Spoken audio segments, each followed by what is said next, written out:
lwa Dolini Kabareebe Rema na makula nga lutabuse Rema yabayo n'agatakiza abasajja mukwata ku mubiri Kabareebe n'abugamba nti gwe wazaalira ku lujja olina abaana babiri mu basajja babiri wazaato nnafumbirwa gamba otatokiza omusajja kukwata ku mubiri buli muntu alina defendinga territory ye bw'olaba Rema kye yayogedde kiri very right ku muzadde ekyokuzaala mu basajja ab'enjawulo tekikuteekawo okuza abaana mu reflection yeki yemu omukyalo omufumbo osaana obakwate nedda. That's why Rema ayina respect mu society yaki yanjawulo. Ne Dolini ayagadde n'abyukira statement eyo adominatinge banne abakunami kuba yabakulembera nga naye ayagala ateekemu satisfaction ye inti okukunama si kyekiraga kyetuli kiri munda. Dolini tetuli basawo okukebera ekiri munda tugenda nekyetulaba tetujja tambula na gundi zikebera muki munda. Tobanga musajja mugezi yagamba bavumbu obugagga si buli kimu yali tayagala bamutuuseeko bulabe okitegeera kati ye Dolini yategedde nti Rema statement ye emakinga nnyo ki sense naye n'agimakingirako sense mu saidi ye wabula nga kyayagala otegeeza nti wadde bakunama bo naye ate si kyekibali muki mu mutima naye teffe tetuli basawo okukebera ekiri muki yabadde mutuufu yabadde mukyamu obuukira statement ya Rema wadde nga mutuufu ku saidi naye ku Rema kyagezaako kutegeeza wadde ng'olina abaana banjawulo ebyakutuukako ofuna abaana mu basajja ab'enjawulo teyinza kuba reason y'abasajja balala kukwatirira kuweebuula oba naye abaana b'okkula nga balaba akabina k'okalengeza. Yes, ndi ku saidi ya Rema. Dolini omuvuddemu omugwe bukubyo. Simuvuddeemu mugwe mutuufu kubanga mbakunami ya defendinze nti wadde bakunama si kyekibali mu mitima nenkuwa reason nti ffe tetulina bukebera mitima tutegeere nti wadde okunama weeyisa buki bulungi naye tetukigaana nti gwe omubakunami oli muki wabula kyetugamba kiri nti Rema as a parent statement ye sigala ki ntuufu tewali lutalo tewalibeerawo lutalo terusobola kubeerawo olwa Kamiliyoni ne Gravity lwe lumu n'olwanita Amonge ne minisita Kamiliyoni ali eno Gravity aliwa ali eno Gravity mugezi nnyo buli waba agenda otta ekiyimbayimba afuna moment ekola ki etambula jenje mu kituli bwe tuba twogera katupa kase mama mia ate n'otugamba jenje mu kituli simanye ennyama y'obunzaali there is a difference naye alabika ng'eyesibye nnyo ku amanya amawulire Gravity nakyo ekitambula golowooza musiru ye yagenza obbuukira Kamiliyoni akimanyi Kamiliyoni takyali mu mbeera yakulwana okitegeera tajja newaba ayagala omulwanyisa kiyongera kukoleraani Gravity kati akimanyi Kamiliyoni alina stayinga ki quiet nga olaba aganaga ali pirani epaasi ayagala epaasi ali yakitinga aganaga yakole ki afune mu kuba kimanyi epaasi tamanyi kukaayana kwa kiyaye kajja mukubirayo miki mweyo game kati epaasi mugezi asigalayo mu buzannyo bw'obwa Samuzi ne bwa buvuma atya buleeta ssente. Gravity omeka mu namba kimbayimbi wa Gravity abayimbi b'amaanyi nnyo bangi akyali wala omuteeka mu namba wadde ayimba ye namba ziri wala eyo naye mu 10 anti tesisukka 10 best of 10 okweyita ddembe tulina freedom of speech n'okwasa esinga kyeweeyise weekiri. Kamiliyoni yamuwadde namba 38 anti kyenkugambye nti aplayinga kino kyetukola ki kyetuliko anyumira leero n'enkya n'olweggulo n'ennindo olulala anyumira music wa Gravity leero n'enkya n'olweggulo n'ennindo oluyimba lw'olulala kati ye yennyini taŋŋanya kwongerayo na luno anti mba n'akaluuli anaata kati bwento wenziwulira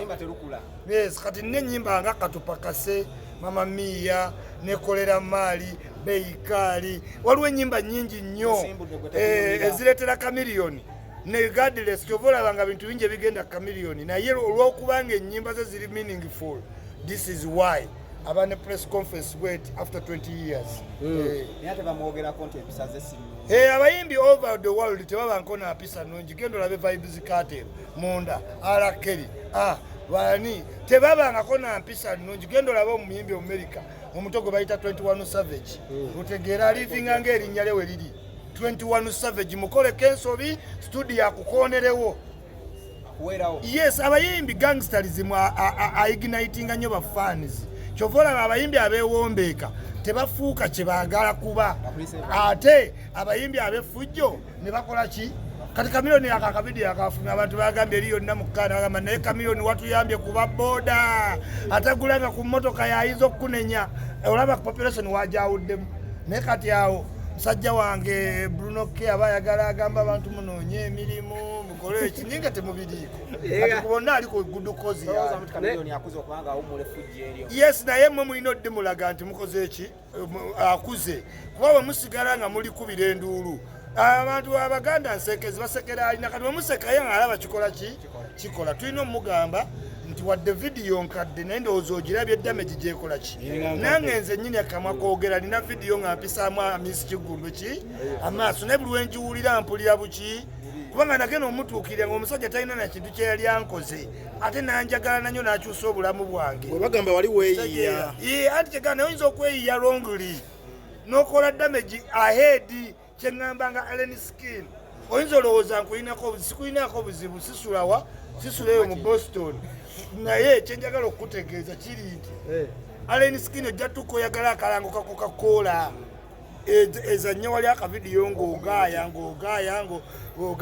public relations newa market agamba wa market yowayi ojja damaging ki nze nfiiriddwa obulango ndi mwogezi mulungi naye oluusi ngera nempangulukuka yes nekinfiiriza obulango buki kati kyoba nava mu t-shirt kwazimpaga nenzirako muki mutayi nkakkanene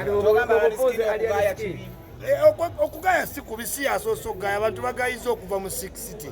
okiwulira amoti alina nkowe yali agaya amubuuza alabe okitegeera yamumanyi yamuyina naye damage gye weekolako ahead yamaanyi naye nga kutokola ki ate ng'ojja tuuka ng'enduulu zikendedde ng'oweetaaga abantu mwe muyinza olaba molisikirya ng'ategeka ekivulu ne mugamba kyamusaze mwamanyira nnamba z'abiveera naye tunula ku basiponsa molisikirya aba ne basiponsa 8 Stanbic Bank Yunula KCCA Kampalani okitegeera naye omuyimbi n'atuuka n'anoonya kano akalango ne kabula ng'alina kufuna kaaba abolist okitegeera simanyi agigundi akuleetedde buli muyimbi alina empisa embi ne arrogance mu industry enoyizamu amagezi njagala muwa amagezi nti bacelebrity bakyusa trend ba LeBron James ba Cristiano Ronaldo ba Lionel Messi bakyusa celebritism ne bajjawo abaliri wine ne system netekawo ba Drake abantu abali simple and appealing to the society bwofuuka celebrity ofuuka captive w'aba fans today ekitaliwo mabega kuba Tupac kati kamera nyingi era olaba ba Ronaldo bateeba n'alekawo abantu bonna n'agenda ewa Mongo bano n'amutwalira essaati n'amuwahaaga to be appealing ebyo ebyokukuba abantu byonna byakola ki byaggwawo palasa alina emiwulwa weegiti mukulitisayizinga n'ampitako n'ampayo ne ku ssente anneegezeemu wadde okunsongamu ategeere naye disipulini palaso gy'alina yategeera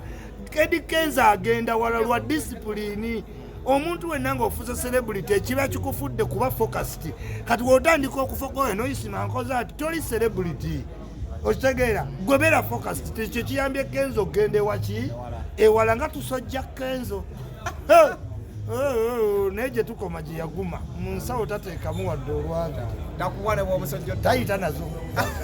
aleme naddala funa kisa nti akuwe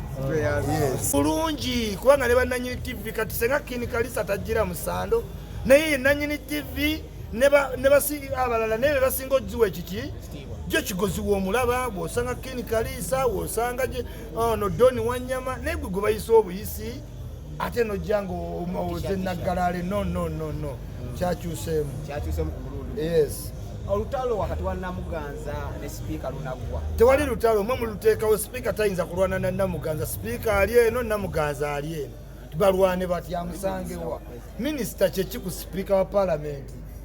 please ono namba 3 mu ggwanga ayina self budget akulembera ababaka bonna nga ne Namuganza mwali mbwate balina olutalo tewali lutalo Namuganza adaivatinga bintu byeyakola ku ttaka enaggulu abisubstituting n'emboozi erirejjula kuba amanyi bannayuganda bakwata mangu omuliro kati ebyembaga y'amagogo ne sipiika mujja bbiwa nnyo obuki obudde okusinga eby'ettaka okitegeera kati ye n'azanya politics naye nga tumubuuza komiti emubuuza ekintu eki wagaba otya ettaka ly'enaggulu regardless of social media mu komiti yo in fact ku order paper ya leero sensa motion n'abasiri eri ku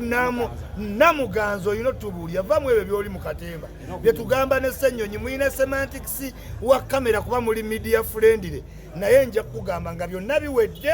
namuganzo genda wali wansalinge speaker has nothing to do with you committee ya parliament weeri abantu mudraginga erinnya ya speaker buli muli alina ekintu adragingako speaker kifuuke kiki kinene naye nga ekyo kino namuganza kyoliko oli ku game mukyamu komiti ya parliament eyagala ogiddemu engeri gye wagaba ettaka lyaki lya naggulu anti ye munene ye brand ate wona odraginga omutono ani anaabimanya tayebwa ate era tamakinga nnyo mawulire nga speaker okitegeera wadde nga wakitiibwa naye era erinnya Anita Amongo yatwerabiza ne Kadaga bye yali akola nze sibijjukira akoze bingi nnyo nkugambye yabitwerabiza yateeka fashion ku parliament najjawo boarding najjawo simanya ebitengi kati naleetawo fashion Versace tulina speaker nga ye number 1 fashionista mu ggwanga. Yes, parliament ne wabajja obuzi. He represents the parliament mu ndabika mu njogera mu ntunula yatwerabiza n'abalala abaasookawo. Yeah.